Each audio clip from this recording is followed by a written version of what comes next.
cold and wet and rainy and everything. So you're a Rhode Island guy, Brad. You can handle this. I'm used to it. But I've been in the sunshine for the last 6 years, so maybe it made me a little soft. I don't know. That's always the case. Yeah. So yeah. You ready to go? Good? Yeah. Sure. Good. What's the start? Yeah. Now that you've been on, last time we talked to you, I think got here the day before or something. So now that you've been on the ground, what are your impressions of the Austin FC setup, and how are you acclimating so far? Yeah, the acclimation process has been really awesome. We had the opportunity to be with the first team for the first week of training, so to see how the whole staff interacts with the players and the training sessions and the review sessions, and I think just the whole interactions with the club has been awesome, and that's kind of facilitated this process as we start our preseason and kind of getting the ball rolling. So it's been an awesome experience so far. In regards to Anthony, what was behind the decision to bring him up from the academy? Because obviously it's a milestone, the first academy kid to make it to the Austin FC 2 team. So what was behind that decision making? What are those qualities about Anthony that made you bring him in? Yeah, I mean, obviously, he's been within the academy system, and as the second team, right, this is the step towards the first team. So I think that the closer we can grow that connection, I think is going to be the best opportunity for the young players moving forward. I mean, listen, I think Anthony is a guy that has, he's a technical player. He's brave on the ball. He likes to go forward.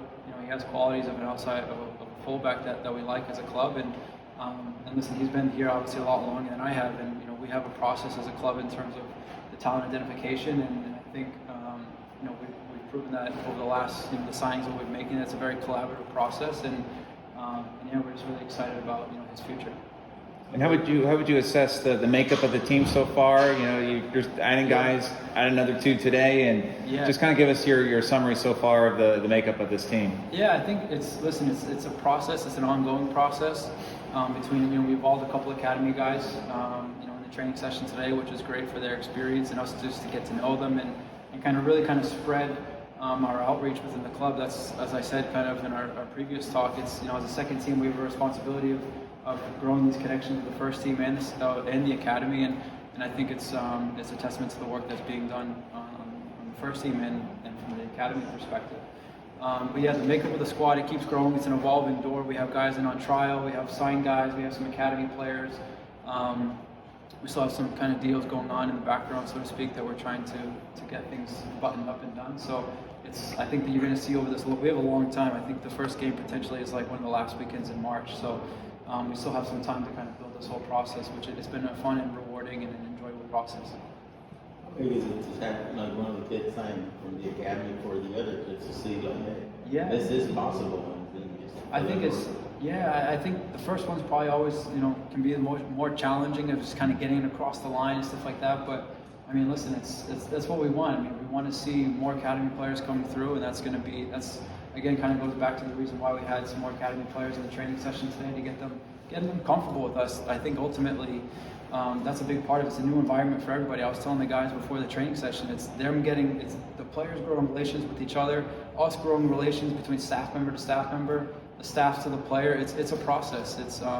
And that's ultimately what the preseason there to do, while also developing a way of playing.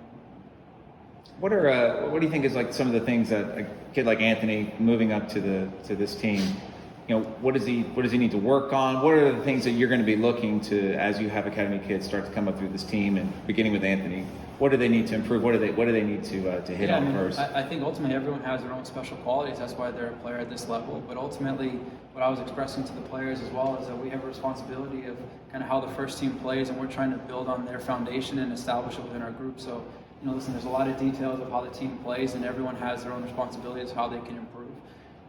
We talk a lot specifically about how we control the ball properly to be facing forward and have as many options as possible. The correct movements of players, to always offering enough passing lines so we can progress up the field as a collective unit.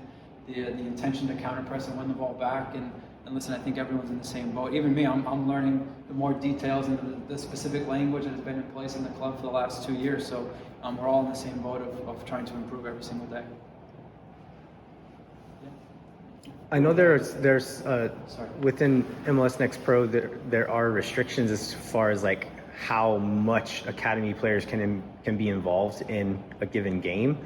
Do you have a sense yet of like how fluid movement between like say the U17 team and the Next Pro team is going to be? I think the first level, before we kind of get there, the first level is just establishing a process and a fluid process of the communication between the academy and us in terms of the training process, getting players acclimated, and then ultimately, as we get down to the nitty-gritty of the game schedule and what those kind of rules and regulations are in place, we can cross that bridge when it comes. But I think the biggest thing is just them to know, me and our coaching staff, as individuals and as people, to make them as comfortable as possible in the training environment, because ultimately that's, we're going to spend majority of our time on the training field versus the amount of games that we play. So I think that's, for now, that's just kind of step one. Kind of tagging on that, I was going to ask about roster fluidity and Sure. trying to build fan base, fan culture for this team. Yeah. With what seems like a fair amount of change on the horizon. What can fans expect from this experience versus what they are? I think the biggest thing is, to be honest, as I said before, I've never been to a live game at Q2, but man, the energy is unbelievable. And I think from what I've experienced so far at the club, the strength is the passion that exists for Austin FC. And we want to embody and resemble all those characteristics that you see at Q2, and it's like a microcosm of where we're going to play our games. But I mean, I think that the passion, when you see academy players, wearing the Austin crest and playing and competing, and you see the guys coming in, everyone's excited. And I think, as us as a coaching staff, it's our responsibility to kind of transmit. We showed them a video before our team meeting yesterday of kind of like what it means to be a player for Austin, the passion of the fans and the connection between the players and the fans, and the competitive and team spirit. And that's we want to embody all those those microcosms and boom, put it onto the field so that the fans can kind of feel that extension, right, from what the first team, and kind of trickles down towards the second team. We're going to do our best to to deliver that type of environment and connection. I know you've worked in youth player development or kind of that transition to pro atmosphere for quite a while now. Yeah. When bringing academy players into this pro environment, training, playing with pro players, are there certain things you have to do to prepare them for that kind of thing, or does it work itself out? You put them into the environment and they just the pros let them know.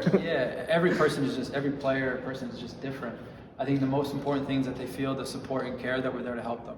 They're going to come in with probably their own kind of stresses or worries or different types of emotions that they're feeling, because it's a big moment for them. And I think the most important thing, rather than putting more restrictions or pressure on them, is just letting them know that we're here to support them and just help guide them through the process, because ultimately they're in the environment because they have talent, and that's the main thing, that we can just be there to help guide them, and whatever that looks like. Right? No tackling Drews, right? Yeah.